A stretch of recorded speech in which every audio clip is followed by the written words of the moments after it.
Boa noite, segundo ano, antes tarde do que nunca, né? Estamos aí sempre na atividade e começando com o primeiro reinado, né? Como eu disse a vocês que a gente começaria. Então, sem mais delongas, vamos tentando hoje uma nova forma de aula, né, gente? Mostrando para vocês aqui com a apresentação de slide.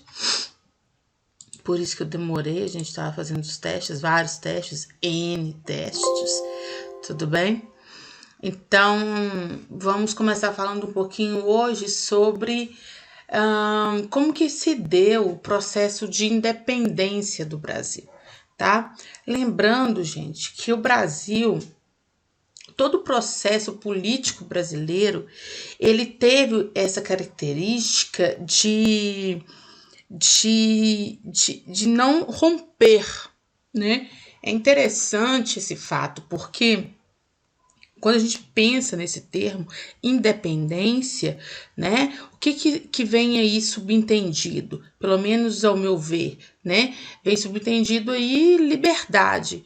Liberdade de pensamento, de decisão, política, econômica e social, né? Uma série de liberdades, né? Mas todo o processo político brasileiro, seja ele desde a sua criação, né? Ele não foi, digamos assim, livre, né? O Brasil esteve atrelado desde a sua formação digamos assim, a esse não romper com países que estavam, digamos, como que eu posso colocar isso para vocês que seja mais atenuado? O Brasil, a independência que aconteceu no Brasil, ela não tornou de fato o Brasil independente. Por quê?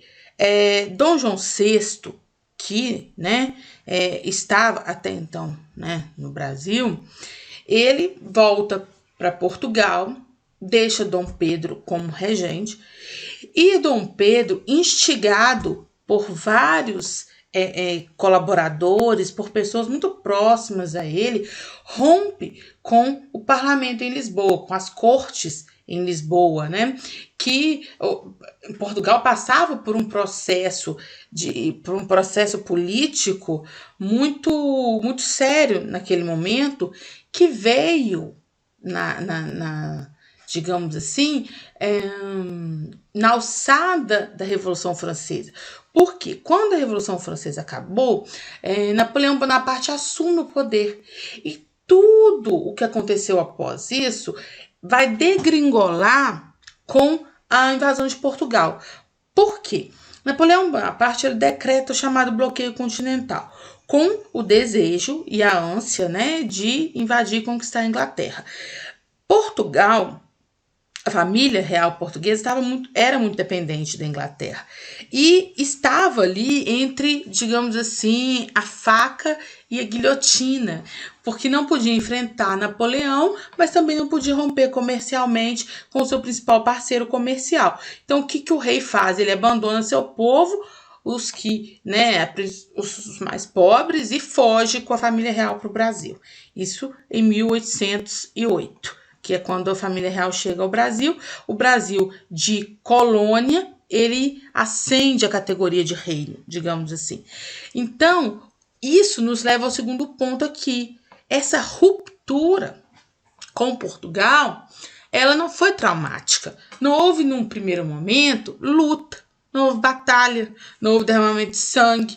Por quê? Não houve mudança. Não houve nada que, de fato, significasse que paradigmas estavam sendo quebrados, que parâmetros estavam sendo alterados, que o jogo político estava sendo mudado. Não, a família real mudou para o Brasil, só que a coisa lá, né, depois ficou tão feio, porque Napoleão realmente invadiu Portugal, passou um tempo, ele saiu de Portugal. Quando ele chegou lá e viu que a corte havia fugido, houve uma rebelião, né, a rebelião das cortes. As cortes pedem o retorno do rei. Dom João VI retorna a Portugal, mas deixa Dom Pedro. Passa um tempo, Dom João exige o retorno de Dom Pedro. Dom Pedro é onde Dom Pedro, instigado por colaboradores aqui no Brasil, rompe com as cortes e declara a independência do Brasil.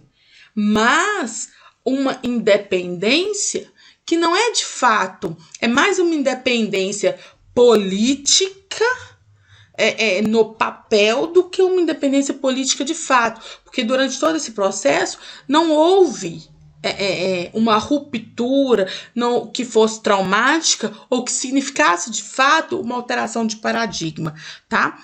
Então é importante aqui vocês atentarem para esse outro fato aqui, que as massas elas foram excluídas desse processo, né? Essas decisões não foram tomadas tendo em vista o bem dessas pessoas, né? Elas foram completamente deixadas à margem durante esse processo de independência, tá? E mantiveram-se todas aquelas características coloniais. O Brasil permaneceu um país cuja principal característica era a agricultura monocultora de exportação, né? Ou seja, o grande latifúndio, cuja principal mão de obra era a escravidão, né? Então, por isso que a gente fala que não houve, de fato, uma alteração nas forças políticas em jogo, né? Tudo se deu nesse primeiro momento com muita tranquilidade. E vocês vão ver depois como que a aceitação dessa independência por outras potências externas aconteceu, né? Inclusive em relação a Portugal, né? Tá? O Grito do Ipiranga, gente, é um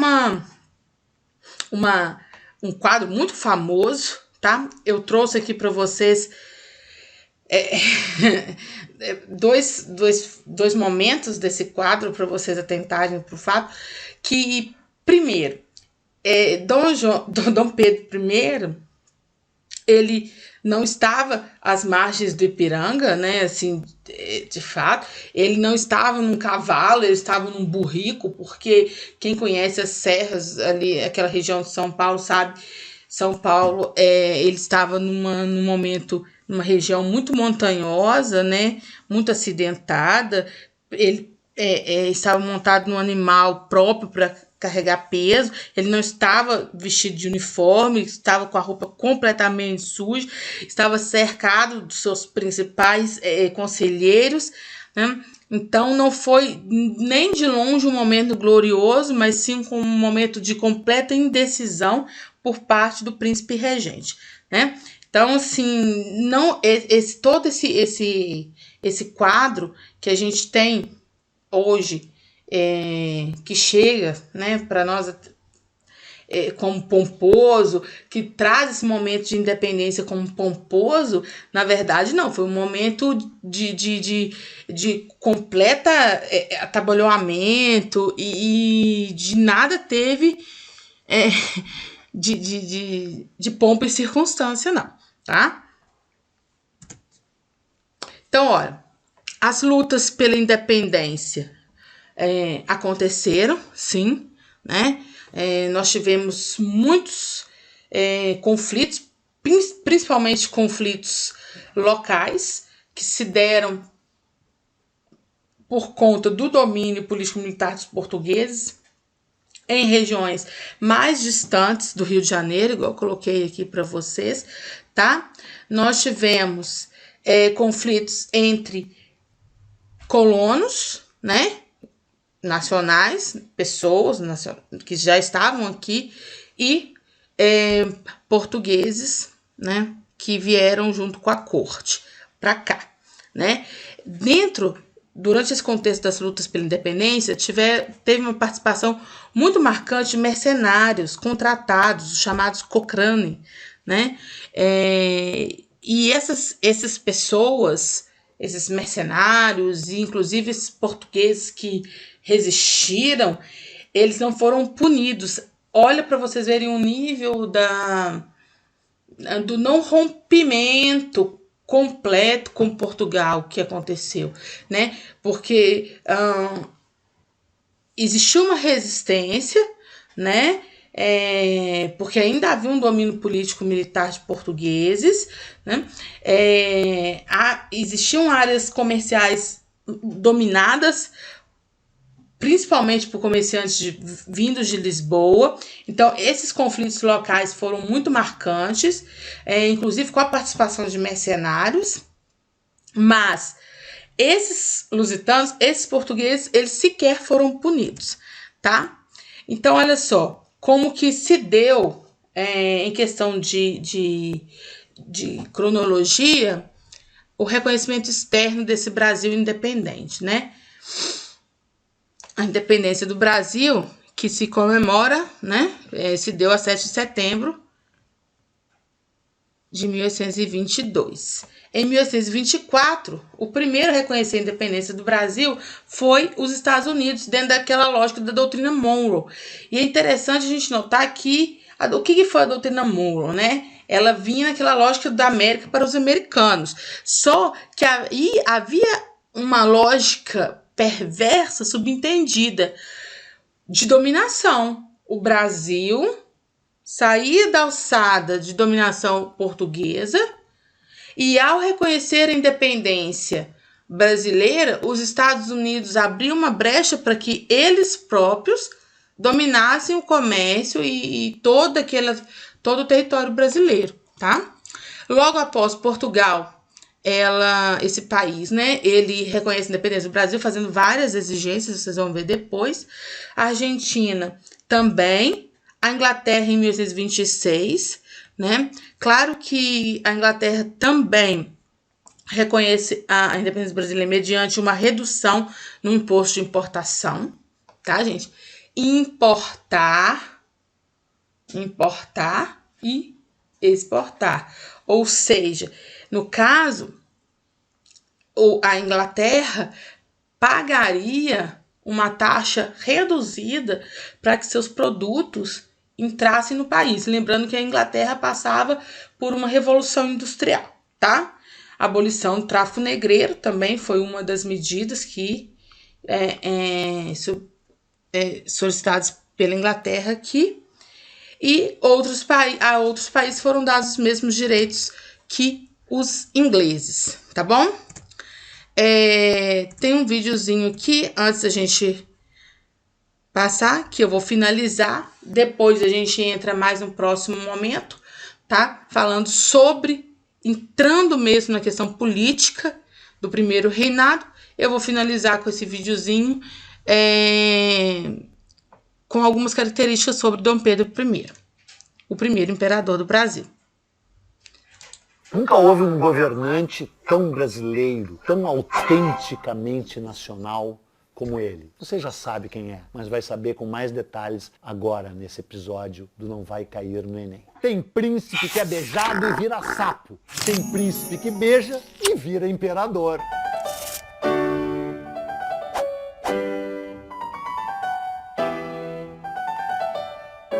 Que dia é hoje? Na internet é todo dia sempre, mas o dia de hoje é 6 de setembro de 2017. Amanhã é 7 de setembro. 7 de setembro é o quê? É feriado. E é feriado por quê? Porque é 7 de setembro.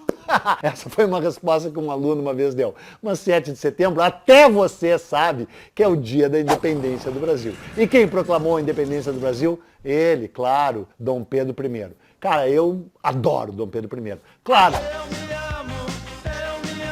que ele não era perfeito, nem sequer aperfeiçoável, como disse um biógrafo americano dele, Neil Macaulay. Mas mesmo assim, ele era a cara do Brasil. Muita gente dizia que ele era louco. Sim, porque ele era louco mesmo. Na verdade, ele tinha epilepsia congênita. Até os 18 anos de idade, ele chegou a ter 6 ataques epiléticos. Na verdade, depois teria vários outros em momentos chaves, inclusive, da história do Brasil. Mas ele era, cara, um cara sensacional. Andava sempre com roupas de algodão.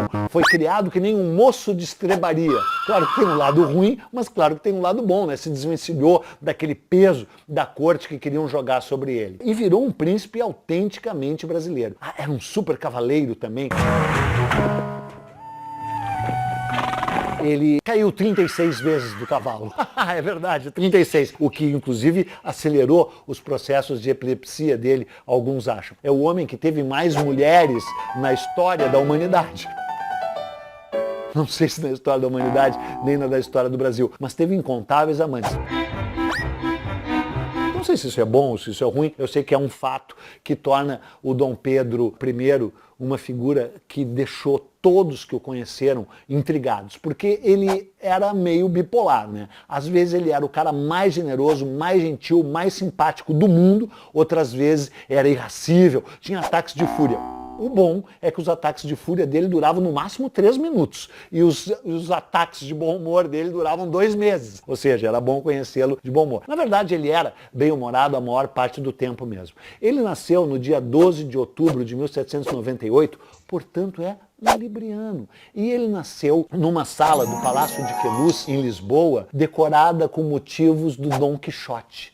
E ele, de fato, foi um príncipe, de certa forma, quixotesco. Né? Porque ele não só conseguiu a separação definitiva do Brasil de Portugal, como depois teve que lutar contra o próprio irmão em nome da sua filha, o irmão Dom Miguel, que usurpou a sua coroa em Portugal. Ele retornou para Portugal quando abdicou, quando foi forçado a abdicar da coroa aqui no Brasil, e foi para Portugal enfrentar o próprio irmão, uma luta fratricida terrível. Dom Miguel é um dos sujeitos mais escrotos da história da humanidade. E o Dom Pedro morre com 36 anos de idade, na mesma sala do mesmo palácio onde havia nascido. Morre de tuberculose. Você vem acompanhando esses episódios do Não Vai Cair no Enem como se fosse uma novela. Eu sei, você vê aqui, depois você vai correndo lá, escondido, ver a novela das 6, onde esses personagens estão. Você já sabe tudo sobre a amante do Dom Pedro, a Marquesa de Santos, e você vai conhecer também a sua primeira esposa, a Dona Leopoldina. Na verdade, esses são personagens quase romanescos mesmo, e são personagens que ajudaram a fazer do Brasil o que ele é, para o bem e para o mal, porque eram personagens complexos, eram personagens multifacetados, mas eu posso garantir uma coisa para vocês. Eles eram infinitamente melhores do que essa gentalha que agora ocupa os cargos públicos de Brasília. Esse país que só é democrático hoje deve muito ao Dom Pedro, que mesmo tendo tido um viés autoritário, foi o cara que outorgou a primeira Constituição brasileira. E era um cara que se deixou levar e escutou muito profundamente os ecos da Revolução Francesa. E era um cara de tendência liberal, era um libertário na sua vida pública e na sua vida privada. E se ele não fez um país melhor do que esse que a gente herdou, a culpa também é um pouco nossa. Então, tenha certeza que nada disso vai cair no Enem. Não me pergunte por quê. Tchau. O que você acaba de ver está repleto de generalizações e simplificações. Mas o quadro geral era esse aí mesmo. Agora, se você quiser saber como as coisas de fato foram, então você vai ter que ler.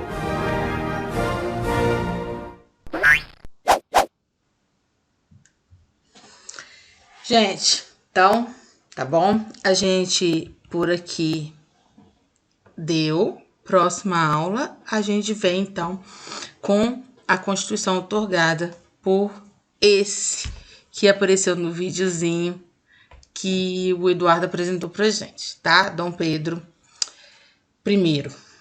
Tudo bem? Até mais!